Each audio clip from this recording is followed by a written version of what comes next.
Hi everyone, welcome to the first webinar for this academic year of the webinar series on researching the far right, method and ethics. So this webinar series is now co-organized by the Reactionary Politics Research Network based at the University of Bath, the Center for Alternative to Social and Economic Inequalities at Lancaster University, and the Center for Research on Extremism at CIREX at the University of Oslo.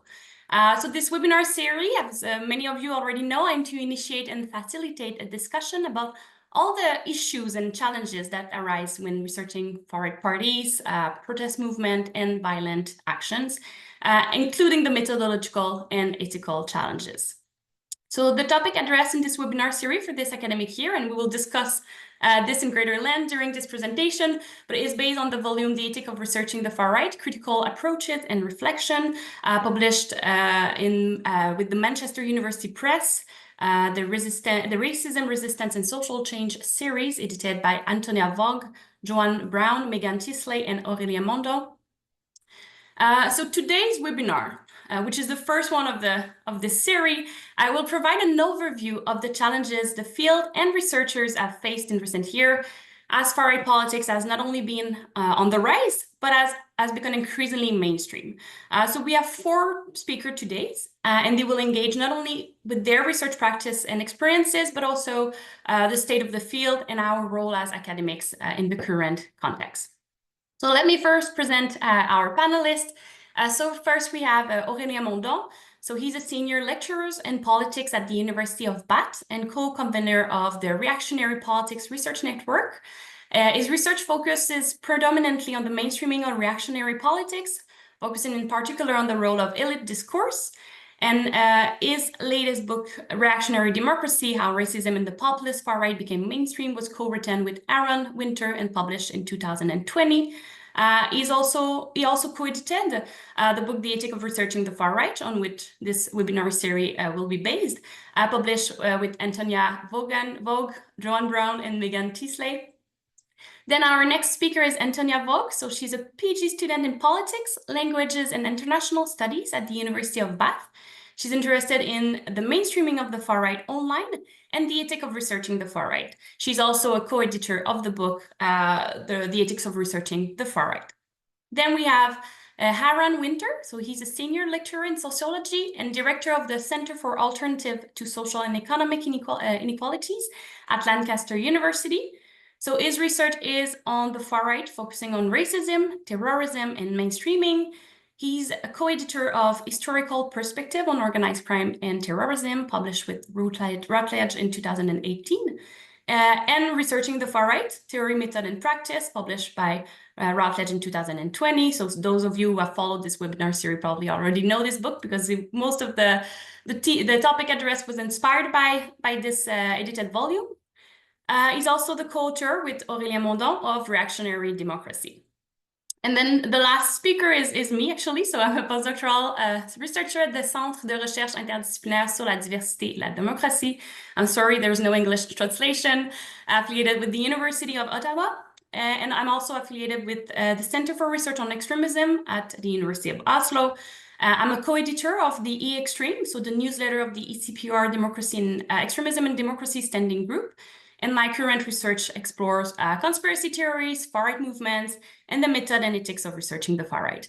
Wow, there was a lot of presentation, but now it's done. I think we can move on with the topic of today. So we will each have about 10 to 15 minutes to discuss some of the challenges in the field from different angles. So I will first start by talking about my own experience organizing and moderating this webinar series for the past 2 years, highlighting some of the main methodological and ethical issues that we addressed in this webinar series, but also some of the gaps. So some issue we did not fully engage with and that we aim to address in this new edition of the webinar series. Then Aurelien Mondon will discuss the origin of the first book on which this webinar series was based. So that is Researching the Far Right, Theory, Method, and Practice.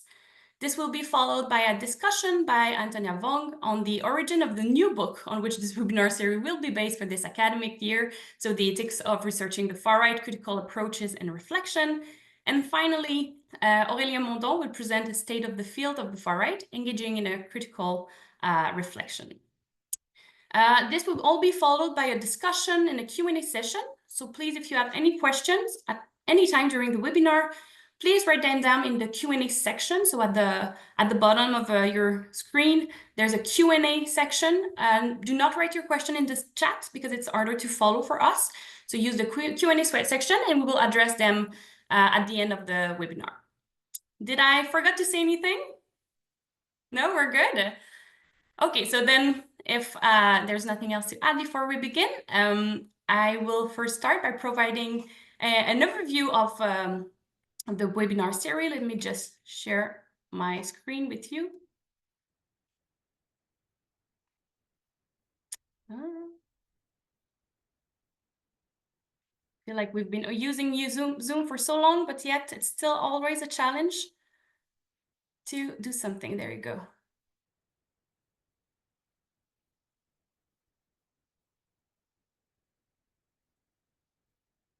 Oops.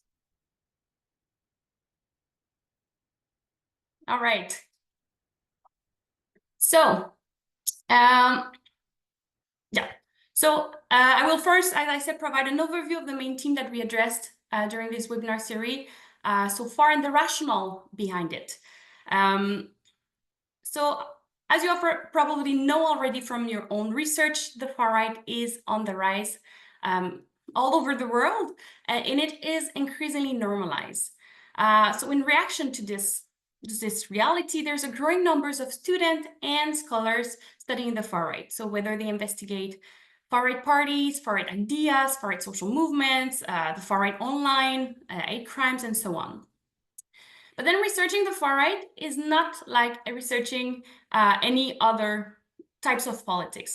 It involves different considerations, different challenges. For instance, if you interview sympathizers of the far right, well, there will be ethical challenges that you will not necessarily face if you interview sympathizers of a feminist movement or sympathizer of a animal rights movement, for instance. So it does involve different types of issues. So first, how do you recruit potential participants, knowing that they tend to distrust academic and university more generally? It also involves ethical issues. So how do you present yourself? How do you present your research to your participant as well? If you're trying to create a report, how do you create a report with someone whose view you don't really adhere to, you don't really, or views that you despise? How do you protect yourself as well during the field work, but also after the publication of your research result? Because we know that scholars of the far right can be harassed or threatened by their topic of study, and so on. So researching the far right involves methodological, ethical, political, personal, practical, and professional issues and challenges. So this is why we created this webinar series in the first place, so to initiate a conversation on these issues and challenges, and also offer valuable insight for students and scholars, in particular for younger scholars who are doing an MA thesis or a PhD thesis, and that this is their first contact with the field. There's also a blog related to the webinar series. So at CRX, the blog is called Right Now, and it's available online. For this new edition, there will also be a blog post published on the Reactionary Politics Research Network website and the Center for Alternative to Social and Economic Inequalities website. So the webinar series first began in the middle of the pandemic, so in 2020, and it was co-organized at the beginning with CRX and Peril at the American University. And the theme discussed were largely influenced and in part based on the edited volume, Researching the Far Right, Theory, Method, and Practice. And Aaron Winter will discuss this book in greater detail later. But now what I want to do is to give you an overview of the theme explored during the first 4 years of the webinar series, which will give you a sense of some of the main challenges faced by scholars researching the far right. So I divided the challenges and issue by methodological approach. So first, if we start with the quantitative approach, so for scholars who use quantitative approach for researching the far right, one of the main concerns discussed was the shortcoming with existing database. So some scholars argue that existing database on hate crimes, for example, involve multiple shortcomings, such as measurement validity, the availability of data. They are not always available in certain countries. The representativity of data, replicability, and comparability. And most of these issues, they explain, has to do with the fact that existing database do not use the same definition of the topic under study. So the same definition of hate crime, for instance, or the same definition of the far right or extremism. And this will, of course, influence the type of data that they will collect. Then when it comes to qualitative approach, one of the main questions addressed was how to increase validity in our data set. Knowing that we all have different background, that we all have different identity, different positionality. And one of the suggestions provided was to be more transparent and to be aware of our own preconception when we go in the field, and to use our reflexivity to increase the validity of our analysis. Then another important theme that we addressed when it comes to qualitative research was the importance of looking beyond members of far-right groups and parties, because of course there's a lot of study on who investigate far-right groups and parties, and those studies are truly important if you really want to better understand this phenomenon. But the far-right has different manifestation, can be manifested in different ways in societies as well. So the argument here was that the far-right is often more present in society than we assume, and that this is worth exploring too. So one example of this is exploring subcultures, so people who will dress in a different ways that shows that they support the far-right without them being directly involved in a far-right group or party, for instance. Then also related to qualitative approach was the theme of doing field work, conducting interviews. We had a lot of webinar on this theme. And of course, one of the main challenges is always related to gaining access. So gaining access to the informant, to the field, and to information, and how can we establish rapport with the people who do not share the same view as ours, and vice versa. And this is also related to a lot of ethical dilemma regarding the type of relationship which we should have with the far-right during our research. And some scholars have suggested the adoption of a non-dehumanization principle when engaging with the far-right. So remaining critical in our relationship, but not to dehumanize them, because we're trying to understand them. Then we also discussed issues of emotional and physical safety, and that we will address also in this webinar series, because of course, engaging with the far right, we're exposed to a lot of violent and extreme ideas. We're also exposed to potentially violent and extreme people as well. So how do we protect ourselves in this field? Then another team was doing online research as well. And this is a team that we realized gathered a lot of attention from scholars. I feel that there's a new generation of scholars who are increasingly doing research online, thinking that this is easy, accessible data, and this is true, but there's also a lot of challenges that comes with that, and those we need to discuss and be aware of. In particular, when it comes to security and emotional safety as well. So going back to the previous theme. So one of the ethical issue that we discuss is this idea of not getting informed content when we do online research. How should we think about this, and should we get informed consent or not? Is it okay? What are the ethical considerations when it comes to our physical safety as well? If we do get informed consent, if it's public data, should we need it? So all those types of questions.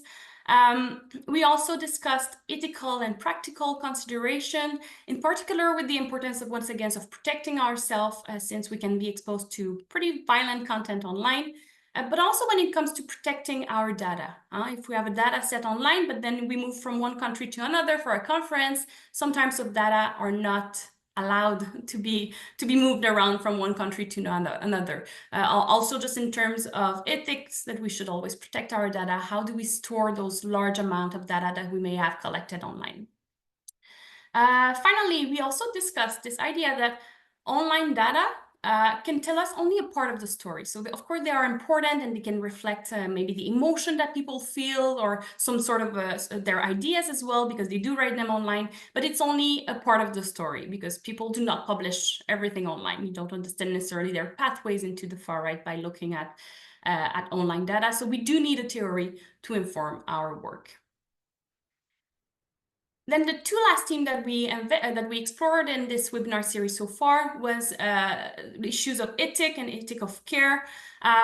So first we discussed, we asked the question actually of whether it is ethical at all to conduct research with farmers.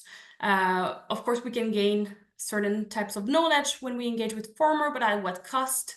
So those were the kind of discussion we had in this webinar series. Also, we discussed safeguarding researcher and all this emphasis that is put on self-care, which removed the responsibility from institution.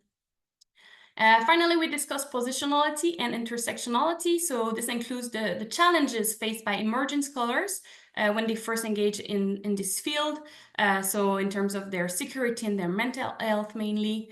We also discussed researching the far right as a person of color, which is of course possible, but it does involve different types of challenges in the field. So the idea of overcoming racialization in the field was brought forward, and also this importance of creating zone of congruence, so trying to find a connection between the participant and the researcher, even though this connection might seem impossible, but it can be useful for to conduct interviews with them or to do observation.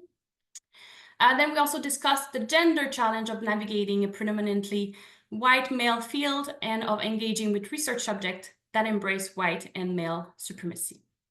So as you can see, we covered a lot of topics, and those are only some example of them to give you an overview of what we did in the past couple of years with the webinar series.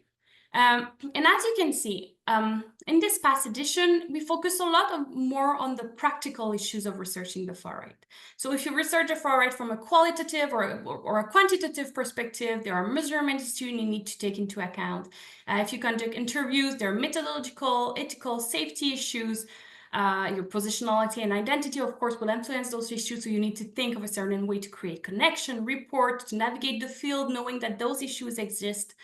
And of course, these questions are all fundamental to address if we want to be able to conduct effective and transparent research in an ethical and a safe way. And we received a lot of questions, a lot of feedback from students showing that there is an interest and a need to have those conversations. But now I believe that the next logical step of this conversation is to engage in a more critical discussion. So to think more critically about how we should talk of the far right. Like, is it really about populism, or is it more about white supremacy? And this is a topic that Aurelien, I believe, will address in this presentation, but also in the next webinar in a month. We need to also ask questions about our role as a researcher and the impact of our research. Do we have any obligations towards victims of the far right? Is it really possible, and more importantly, is it appropriate or desirable to produce neutral research when working on the far right? Can our research influence the public debate? If so, how? So how should we present our research finding?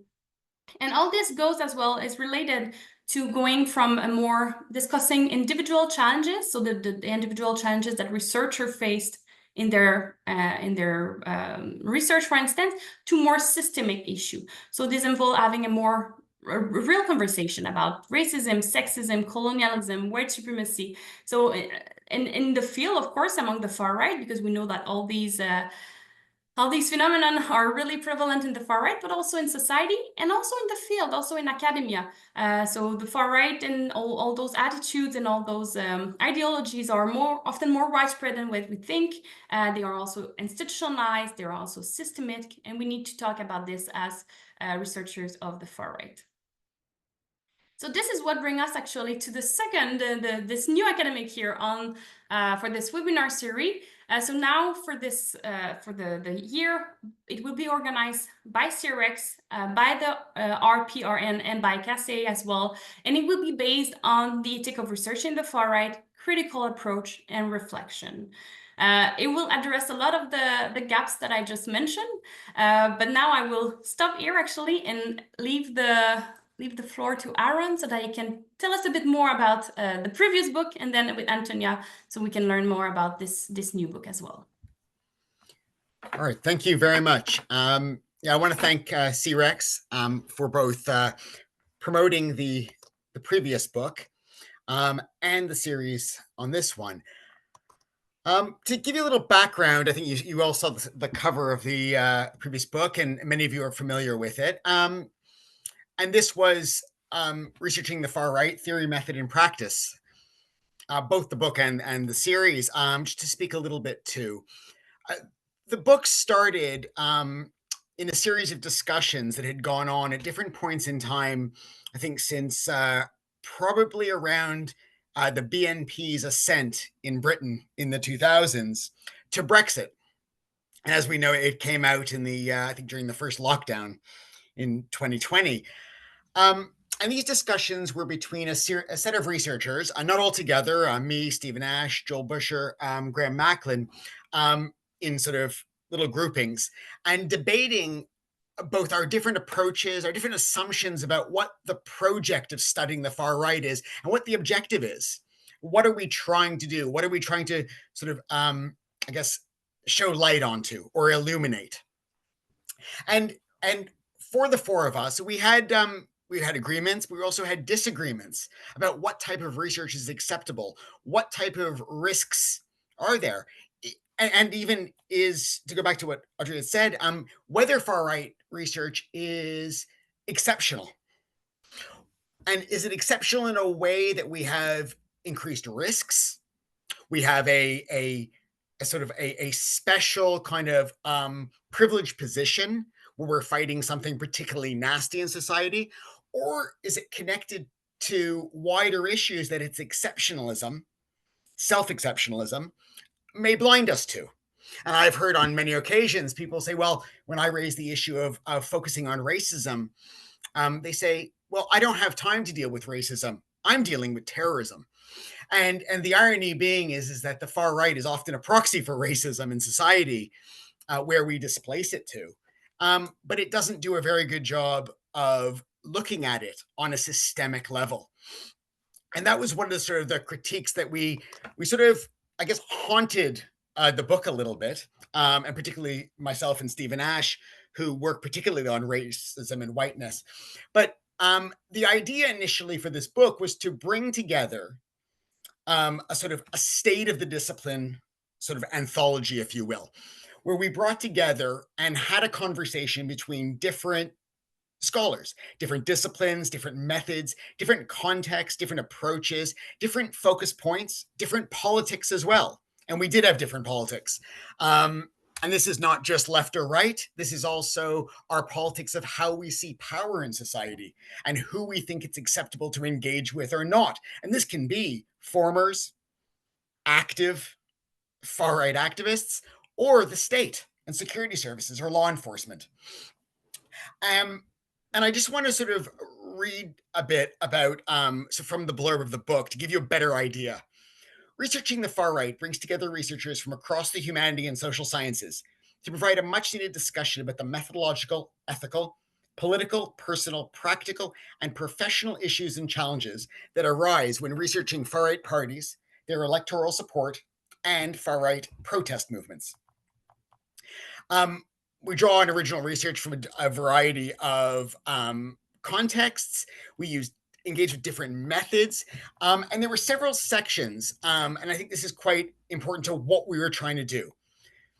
The first one was disciplinary overviews. And we had chapters on political science, history, sociology, criminology, psychology, and anthropology. And in these, we were trying to sort of scope out what the state of the discipline is in relation to the far right and what different disciplines contribute. One of the things that I've been thinking a lot about is the way in which it comes with different assumptions. And an interesting thing occurred despite the differences. A lot of the assumptions of these, or how the assumptions and expectations and approaches of different disciplines manifested, was largely governed by the sort of the parameters and conventions of far right and extremism and terrorism research, such that sociology, for example, was less about an analysis of systems and structures than ideologies, beliefs, subcultures, and movements. And the next sections, we had one, and I think this maps on to what Audrey was talking about the seminar series on quantitative and online research. And we had everything from people researching, talking about data, to mapping violence, to looking at social media methods and big data. Then we had part 3 was on interviewing the far right, about methodology, about research strategies and challenges. Part 4 was on ethnographic studies of the far right, and this was reflecting on people's experiences. And one, as going back to what was discussed before, practicing ethnography in the far right as a researcher of color, negotiating ethical dilemmas, and the non-dehumanization principle, which was already mentioned, and about whiteness and what is a community? Who are the far right and what communities do they come from? And where does class come in? And it's something I'm going to pick up on in the second part of this. Part 5 was on the significance of place, culture, and performance. And we looked at local contexts, subculture, and the micropolitics of the far right. And finally, part 6, which Aurelien and I contributed to, was on the intersection of academic and activist positionalities and disseminating far research. And there we looked at getting inside and insights from far right groups and a history of activism. We also, and Aurelien and I wrote about the demonization, from demonization to normalization, reflecting on far right research. And we were discussing a lot about the way in which the far right is conceived of, perceived, and represented in the media and in academic scholarship, and its function in the wider society. The idea was, despite the sort of, we had a normative politics within discipline, or normative approaches within each discipline at the start, and we had a more sort of like radical politics at the end, a more critical note to end, which, as we'll talk about a little later, the Ethics Network and the book, The Ethics of Researching the Far Right, provide a basis and fruitful material for. And these take up that sort of critical challenge, and do, I think, what the first book couldn't do, but actually is I would argue, a major intervention into far right research. And it was something that sort of, Aurelien and I both contributed to in different directions. In my own, on sort of researching armed Nazis as an unarmed left-wing Jew, the politics, privilege, and practical concerns. And there I reflected on my own research, but it was a way of bringing my experiences over the past 2+ decades researching the far right, into perspective, but also my position as a sociologist. And the reason for this is because, and I don't want to say too much about the state of the field, because Aurelien's going to talk to that, but having looked at the field, we can see that it's largely been dominated by specific disciplines or groupings, their assumptions and approaches. And I say this in ways that, going back to the state of the disciplines in the first section of the book, the way in which there was sort of a normative direction or orientation in each of these. And it was largely problem solving and approaching the far right as a problem to be studied and managed. So there's many different approaches and sort of subgroupings in this far right field. The most dominant has been political scientists working on the electoral extreme or radical right. I think we'll talk the next webinar about definitions. The second is counter-extremism and counterterrorism, or PCVE, problem-solving work from political science, IR, terrorism studies, and criminology. There's historians working on past iterations of fascism and the far right in different periods, as well as historiography. You can see a lot of that work being drawn on from other disciplines in the sort of the background and context sections of many books and articles. But we can also see it in sort of lessons from the past when there's a sort of emerging threat or crisis moment. We also see work from anthropology, which I would say is one of the ones that does the most on racism. There's also work by researchers affiliated with monitoring organizations and activist movements, with the former being more problem solving and conservative, and the latter being more critical of the state, security, systems, and structures, and more openly political, or not hiding it behind claims of objectivity. Another issue in this is, and I've sort of pointed this before, is the lack of focus on race and racism, which has been suspiciously absent from much work and analysis in any more than a sort of like slightly superficial way that treats it as a supplementary belief or idea. Like class, which is often treated as a reified factor in extremism. Now, this is ironic and unsurprising, sorry, considering how the far right is a proxy for and distraction from racism, and white supremacy as systems and structures that organize the way in which we live, we operate, and we relate to one another. And class is used to explain extremism analytically, but I would argue also distract from capitalism politically. Now, I think we need to address the issues and implications of these absences for researchers, and the targeted communities who may also be at the sharp end of systemic and state racism, which are invisibilized or displaced in a lot of far right studies. What requires greater consideration in the field and by the research community are the implications of privileging such methods like participant observation or ethnography and interviews, as well as the implications for resisting or refusing them, and the pressure to be objective or apolitical or empathetic about our research topics and participants. There also needs to be greater awareness of how institutional, ethical, counter-extremism and counter-terrorism policies play out differently for researchers of different identities. I'm thinking particularly about Muslim researchers who may not only work at the far right that targets them, but also come into contact with or under the gaze of institutionally racist state agencies that treat them as a suspect community. Following on from these issues, there needs to be greater understanding of the development of specific types of support needed. We often see about this increased discussion about support for researchers, but oftentimes it treats the researcher as powerful, as universal, and as able to trust their own institution and funding bodies. Now, the refusal to participate or engage with the far right can have implications for your career, for funding, but it can also put some researchers at increased risk or harm. So it's not only about supporting the researcher going in, but it's saying that we need to sort of like recalibrate our expectations and our metrics for career development and promotion. Because if you stay silent or you refuse, you can be left out in a very, very well gate-kept discipline or field. And I think it's also important considering the way in which we're currently in a crisis of HE, or higher education in many countries, where you have to do a lot to get ahead, get a job, get funding. And we don't want to have expectations in a field or norms that are more difficult or risky for some. I have found, particularly in terms of the way in which researchers can occupy the identity positions that are also targeted by the far right, that are also intertwined with or connected to systemic structural inequalities and injustices. Transphobia, for example, racism, ableism, misogyny.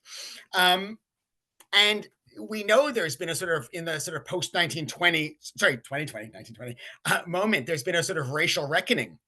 And the racial reckoning means that we should pay attention to these things, not treat the far right as the way to deal with racism. I find it deeply troubling and ironic that the racial politics of such research and its undertaking are largely ignored in the field, a field focused on racist movements. Not to mention, I would argue there's an unspoken relationship between engagement with the far right and empathy with racists in research and politics. I've seen people, colleagues, who seem to be more comfortable talking to racists than critics of the field. And lastly, I think the important issue is that as Aurelien and I have argued in our work, including the Routledge collection, mainstreaming of the far right, which is where we are now, is partly predicated on the legitimization and platforming of the far right ideas, particularly around white working class left behind grievance narratives that are a call to empathy, but also a call to legitimization. And I think the field does need to, the field wants to improve, but the improvement of the field is always about overcoming challenges and correcting things. We need to be more critical, even if we undermine it, even if we unpack our assumptions and expectations. And I think that's where the sort of the first volume kind of ended. And I think it's quite important. Now, just to wrap this up, I think one of the issues is with racism is that we see far right literature and work often being produced within particular sets of publications or platforms that have a similar orientation. It was important for me as a far right researcher, a sociologist of race and racism, and the editor of the MUP series, Racism, Resistance, and Social Change, to have a book about the far right in that series. And this is one of those books. And I think a really, really important one, because I want far right studies to be brought to sociology of race and racism, to a wider anti-racist and anti-fascist audience. But I also wanted far right work that engaged with systemic racism, systemic inequalities, and injustices in ways that would make far right scholars who are subscribed to the problem solving, sort of more system supportive approach, see what can be done. Because we're really at a moment of crisis now. And I think the problem solving approach that hasn't been working. And we see, as with the far right being mainstreamed and emboldened, we also see racial and other inequalities become further entrenched. And nothing shows you more than the riots in the UK that are part and parcel of an absolute attack on migrants, asylum seekers, and refugees from the state and the mainstream media. Those two go hand in hand, and that needs to be unpacked. I'll wrap it up there. Thank you so much, Aaron, for such a thought-provoking this conversation. I think it will stimulate a lot of discussion at the end of this webinar as well. Next, we have Antonia. We'll discuss the new book now published on which this webinar series will be based during this upcoming year. Let's see if I can share. I might just keep it like that because presenter mode always bites me. Yes, thank you. So I'm just going to give a bit of background and context introduction to the book, how it developed, and a brief overview before passing on to Aurelien. So as Audrey mentioned, part of my research focuses on the ethics of researching the far right. And that was in part kind of prompted by my experiences coming into the field, starting my PhD in 2020, where it felt like the material, there was just an immense scarcity of it. And I was having these conversations with Aurelien. But as I was formulating my methodology, as I was kind of picking the case studies and so on, I couldn't draw on other people's experiences. I couldn't draw on other people's perspectives. And my comparative lack of experience, I felt really strongly. So the book itself, research on the far right, as has been detailed extensively, creates urgent and critical ethical considerations, but all too often these are embedded or implied in methodology sections, or there might be a casual referral to the research passing institutional ethics review. Rarely, but reassuringly with increasing frequency, there are pieces dedicated to exploring the complex issues that this research raises. As I mentioned, this lack of material created problems for myself, but also when I was interviewing other early career researchers of the far right, many of them spoke of this lack of available resources when commencing research for the first time. It can challenge or undermine a really thorough reflection on the ethics of research because the pool of knowledge of people who've already grappled with these issues is not available. I'd also argue it has implications for the ethical review of this research because ethics committees are often reliant on the same resources or reliant on the researcher themselves to know best practice. If best practice isn't available, then this process is really challenged. The book itself started from a Twitter thread. It started with a call for leads on best practices or readings on the ethics of researching the far right from Meghan, shifted to an email exchange, and ultimately culminated in a 6-week workshop series co-organised with Aurelien and I, Meghan Tinsley, Nima Begum, Katie Braune, Natalie Ann Hall, and Yutaka Yoshida. We initially planned for a slightly shorter workshop series, but it really reflected the variety of topics and the desire for this conversation, because we received so many abstracts, we had to extend the number of dates. Similar to the book, these workshops were organised in more of a roundtable format, with conversations sparked by semi-informal reflections on the contributors' research. Many of the participants of these workshops were early career researchers, and participants and presenters there expressed a significant interest in turning the contributions into an edited volume, which would provide the space to reflect on the complex issues raised in the research and also further developed through the series. This would have the dual benefit of taking the work further, but also helping address the lack of resources that I've previously mentioned. When we were kind of formulating the book, we had a number of dilemmas to work through. And one of those was how to focus it. In the call for abstracts, we included some key topics that we thought could help form a skeleton around which would wrap the particular elements that the contributors wanted to focus on. We didn't want to be prescriptive. The ethics of researching the far right is such a vast topic with comparatively little out there already. So how can you pick between two equally important topics? It all needs to be discussed. We ultimately wrote the call for papers around several core questions, which we believed required urgent answers. The submissions then informed the development of 6 themes, which make up the 6 sections of the book. We also had to grapple with questions like, would this conversation benefit from more reflective pieces, or would it benefit from a more traditional structure, perhaps outlining a research project? Do we want to produce a handbook to target the gap in resources on how you research the far right? Perhaps maybe targeting early career researchers, students, those entering the field. Finally, we also had to consider how you structure a book when the contributions have so many ethical facets. We could put the chapters, we could rearrange it 100 different ways. Putting a chapter in one section, not another, might highlight some element over another. For example, maybe the methodology over the presentation, or the choice of data subjects over maybe the positionality of the researcher. We ultimately landed on shorter reflective pieces, in part because it allowed us to include more contributions, but also because it allows for a more personal engagement with the issues raised. As you'll see in the book, so many of the contributors poured themselves and their practices into their reflections and rejected this idea of objectivity when researching the far right. We also didn't want a traditional handbook because every project's different, ethical approaches vary, it's hugely contextual. So in the book, we understand that an ethical approach to research isn't just how we approach the far right, it's also how we talk about the far right and who and what our research impacts. We believe it's crucial to undertake research on the far right in defense of and in solidarity with those targeted and harmed by these ideologies, whilst also acknowledging the threat posed to broader democratic principles.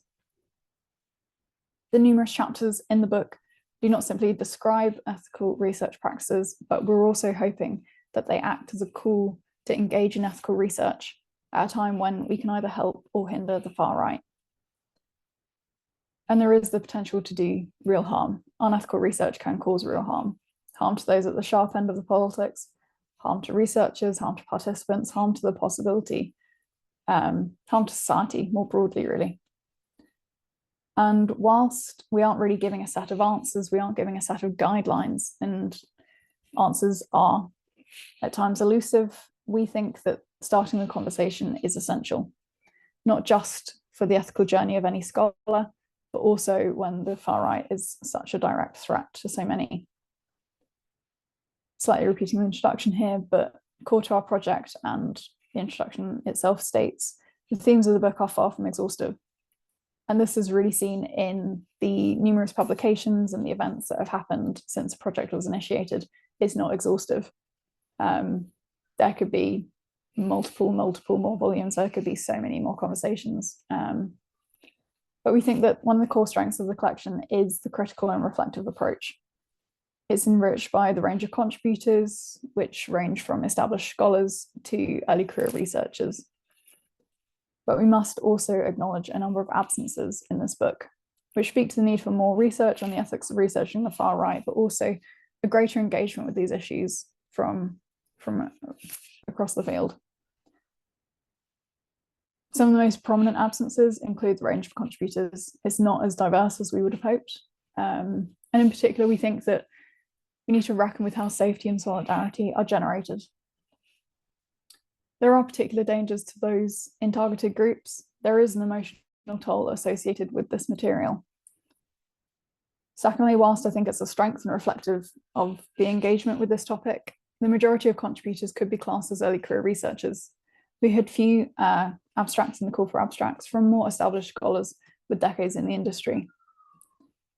There is a clear methodological streak too.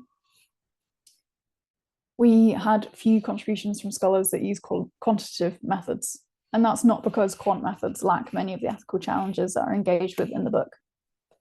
And finally, we see a need to engage more substantially with activists and civil society members who are so often on the front lines of both challenging and researching the far right. The book itself is divided into 6 sections, 41 contributors in 32 chapters, and I'm just going to briefly sketch out the 6 sections. The first section, What's in the Name, engages with key terminological debates which have been core to the discipline for decades, but we want to push it beyond traditional discussions by emphasising the need to weigh the impact of our choice of words.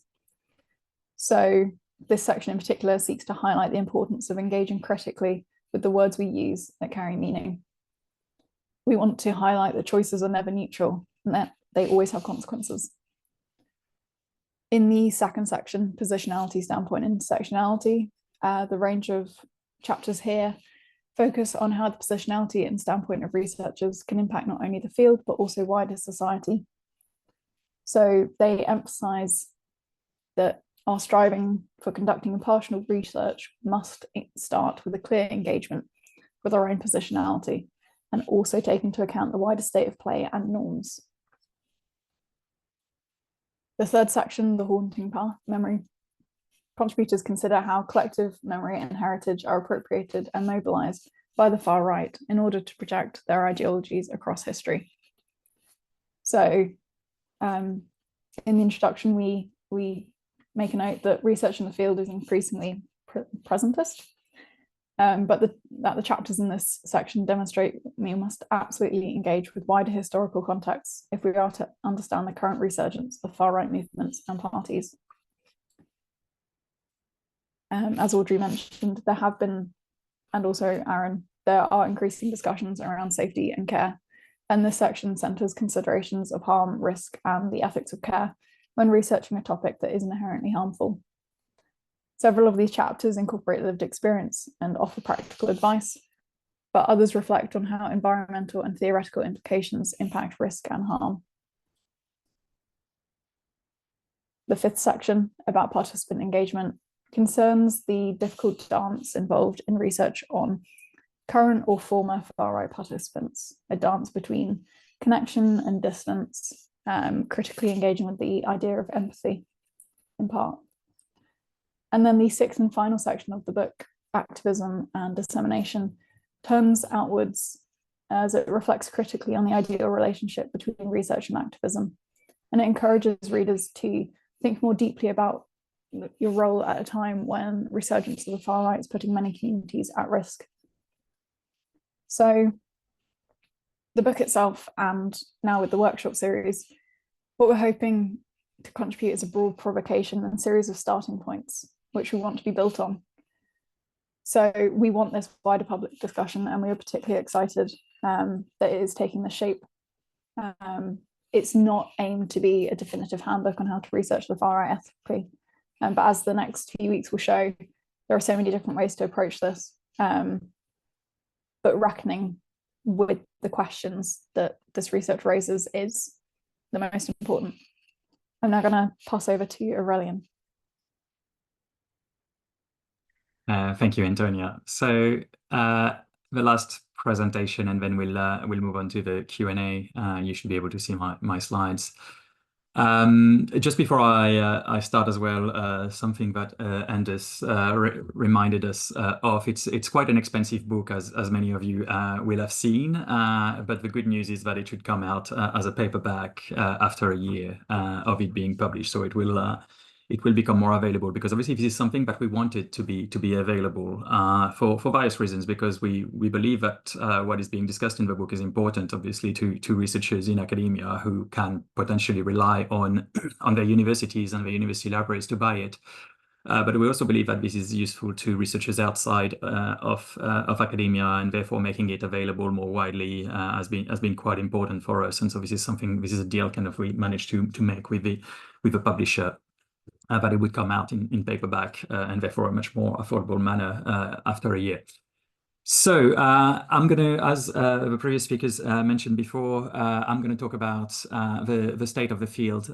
This is something that the book project and the FX network before has kind of like given me the space to kind of think about. It's something that I had been thinking about for a long time, that Aaron and I, for example, have discussed many times for many years now.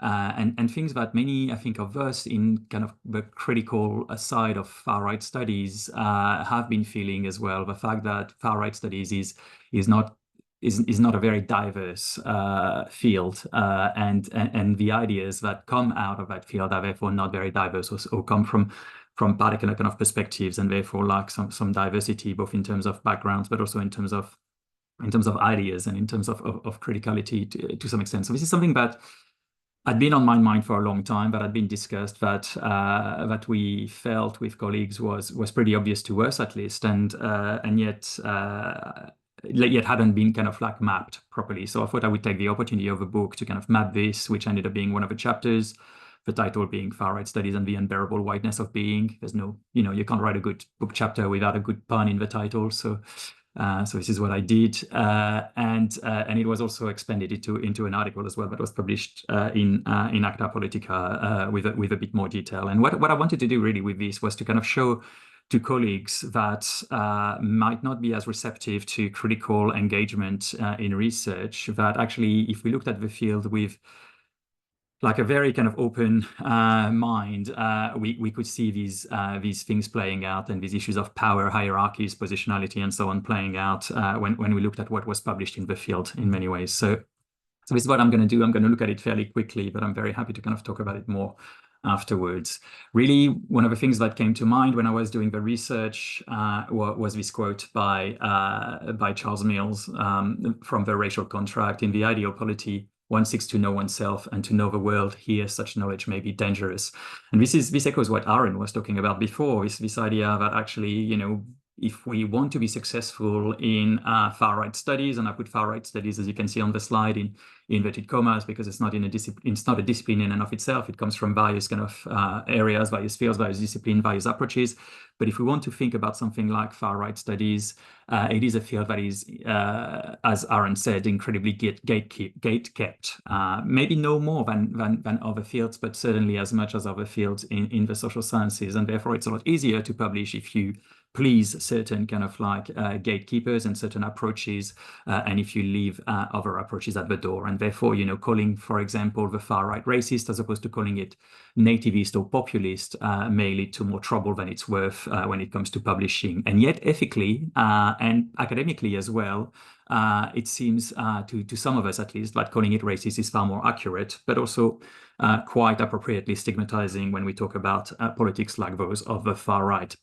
So what I decided to do was to look at publications in far-right studies, in inverted commas again, over a period of 5 years, from 2017 to 2020. From 2016 to 2021.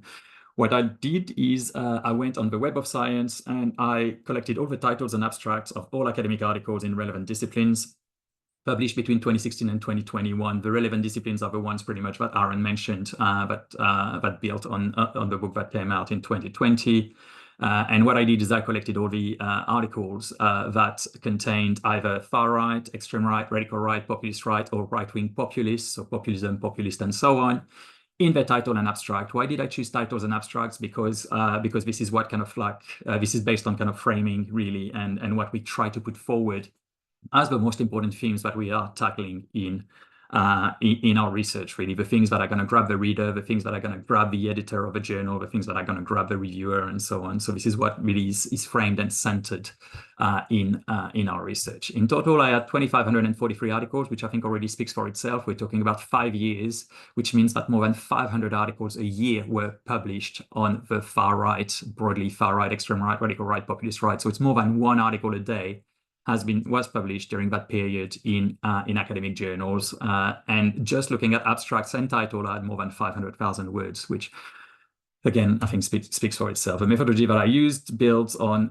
Katie Braune's work and the work that I've done also with Katie Braune on The Guardian in particular, which brought together insight from discourse theory, so the kind of more critical side of it, but also corpus linguistics. Because what I wanted to show in a way is that to colleagues that may not be so receptive to discourse theory for the simple word theory in the method, that actually, this was also substantiated with more quantitative data in a way. That what I was talking about wasn't just a feeling that I've had, that I had built over the years, but actually something that was quite clearly in the words that we write ourselves as an academic community.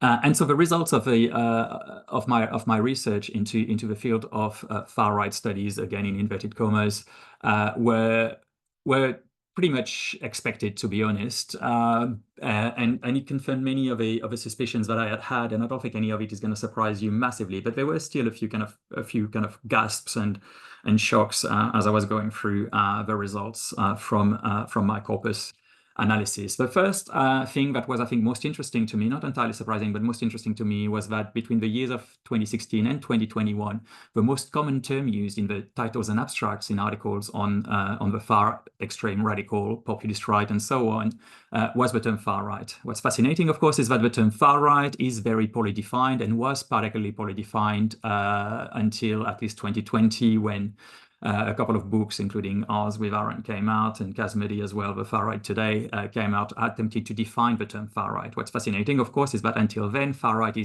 there's no real kind of engagement with definitional matters compared to, for example, radical right, extreme right, fascism, even populism to an extent. And yet far right becomes the term that is most chosen. And there's, you can only really guess why people chose far right. My inclination is that potentially the fact that there were no terminological debates on it made it a convenient choice for many colleagues who were like, well, I'll choose far right because I don't have to engage with any of the literature, something I would have to do if I chose radical right, extreme right, or something like this. And it was in almost 50% of the article, which, yeah, again, as I say, I think is fascinating. One that will not surprise you and yet remains always incredibly angering to me is that populists, so populist, populism, populists, and so on, was the second most used term in the titles and abstract in almost, again, 50% of the articles. Of course, we know through the work of Sophia Hanger and Fred Paxton, published in 2021, that academics in the field use populism mostly randomly, without defining it, without really understanding the implications, and quite often using populism for another term that would be more appropriate. What we've done as well in our work with Aaron and in the work with Katie Braune as well is look at the impact of using the term populism, which leads to euphemization. If you call the Front National, the Rassemblement National, Marine Le Pen populist, as opposed to calling her racist or to calling her far right or extreme right, there is a clear legitimization and euphemization effect. Euphemization because populism doesn't seem as threatening as racism or far right, for example, and legitimization because it links her to the people. And in fact, I think this is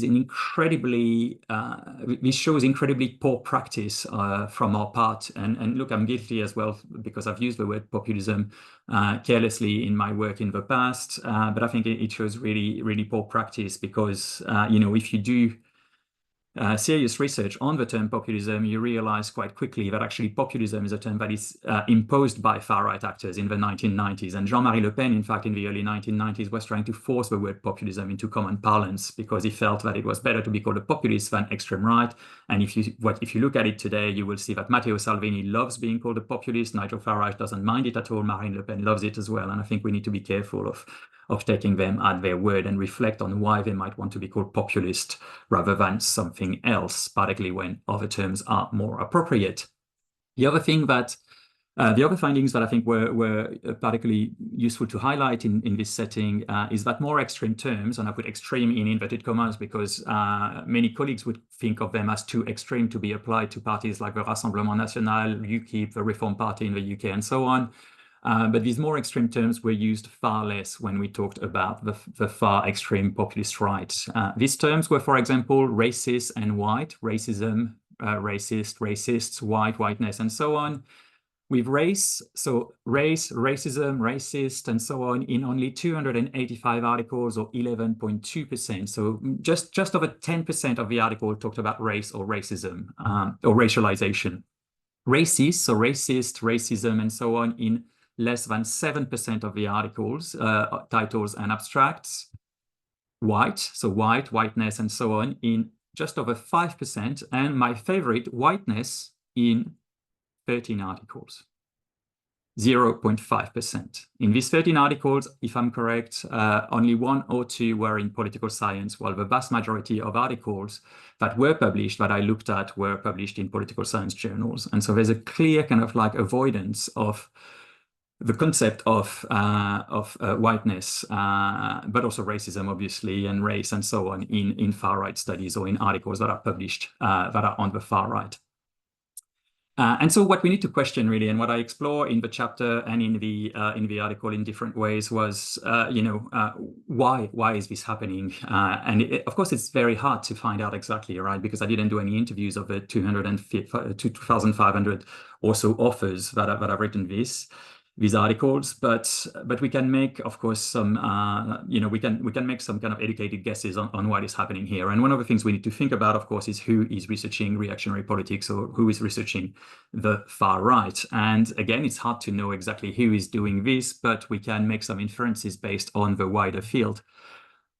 It will not come as a shock that there is a massive lack of diversity in politics, political science, and international relations, where most of the articles that I looked at were published. And you can see a number of sources here that I've looked at that recently. In fact, a co-authored report by the British International Studies Association recently with the Political Studies Association showed not only that the proportion of academic staff from ethnic minorities is lower in politics and international relations compared to related disciplines in the UK, but that the relative seniority of staff from ethnic minorities is also lower. This has an impact, of course, in terms of gatekeeping and in terms of what will be seen as acceptable or not. If you question whiteness in a particularly white field that is not very critical, this could become problematic. In recent years, we have seen some progress being made, and a number of promising tests have been published to critically reflect on whiteness and racism.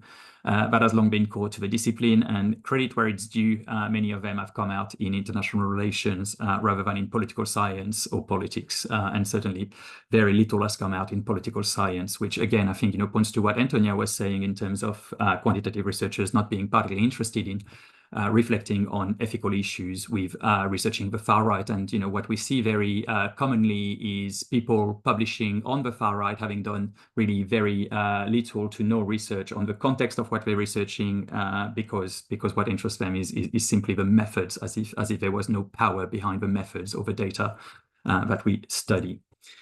There are good reasons for it to be a white male field, cishet, able, and so on, for studying reactionary politics, and I think it's important to acknowledge them. These good reasons are the fact that, first, these people, like myself, for example, are less at risk of harm. This is something that we discuss a lot in the book, the risk of harm to researchers. This is what Aaron was talking about. It's much more kind of risky for certain people with certain identities to go onto the field, or not just to go onto the field, but also to write about the far right. If I had a different name, I could get more attacks than with my name. If I was a woman, for example, quite often in the English world, when people see my name, they tend to assume that I'm a woman, and if people assume I'm a woman, I get a lot more hate headed my way than if people know that I'm a man, which is quite, I think, telling in a way. And so, you know, there is a good reason here. I'm less at risk than other people who might have other identities. So I think there's a good reason for me, for example, to do that research.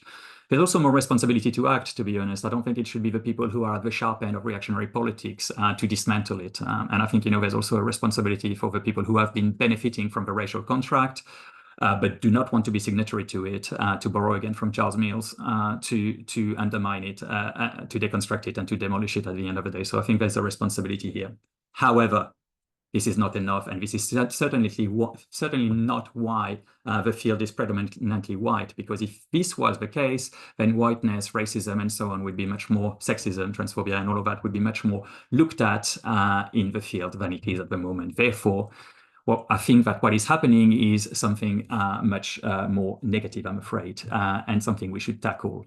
Because I believe that what we need is an extra effort from researchers to engage with their positionality and account for systemic forms of oppression as core to their research field and ethics, something that we do not have to do at the moment if we want to get published in the field of far-right studies and in the top journals in politics and political science. In fact, I would expect that it's a lot easier not to waste words on this, because you are likely to face a backlash by the colleagues who will not have thought about these things before and might take it very personally due to the very thin-skinned approach of certain gatekeepers in the field.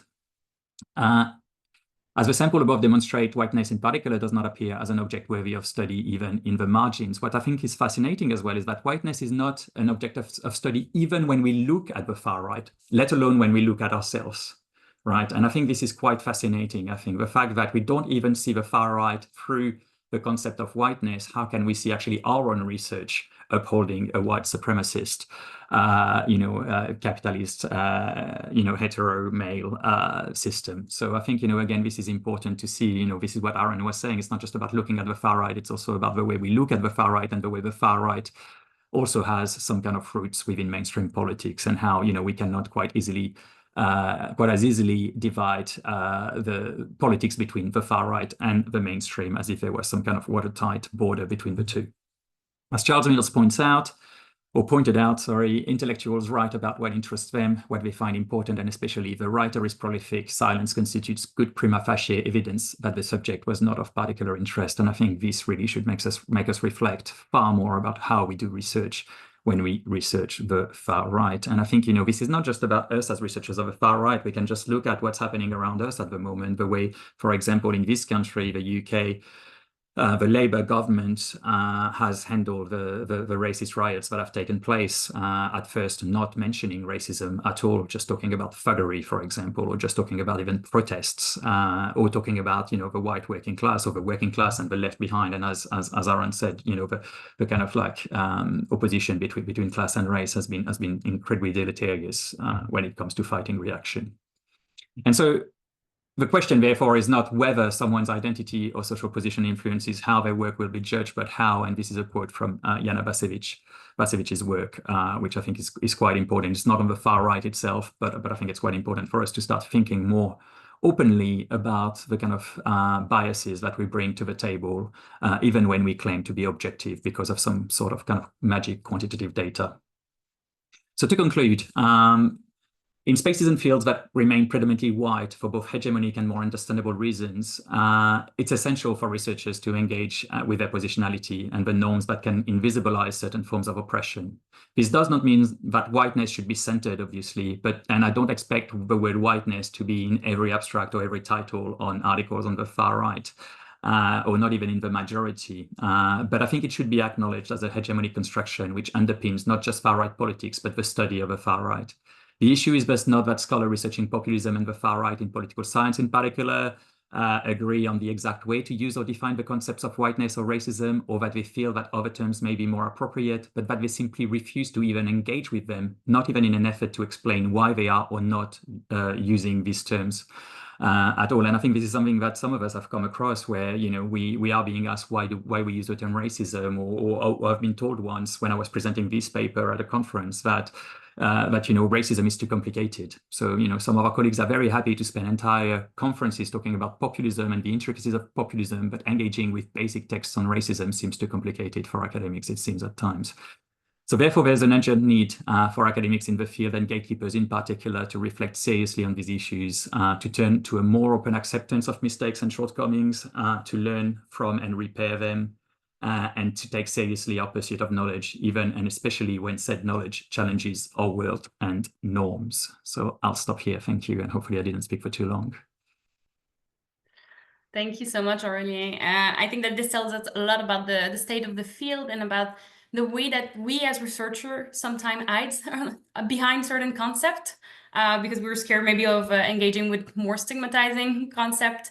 And what are the implications of this? I think that this is a topic of conversation that we should have more often in the field of the far right.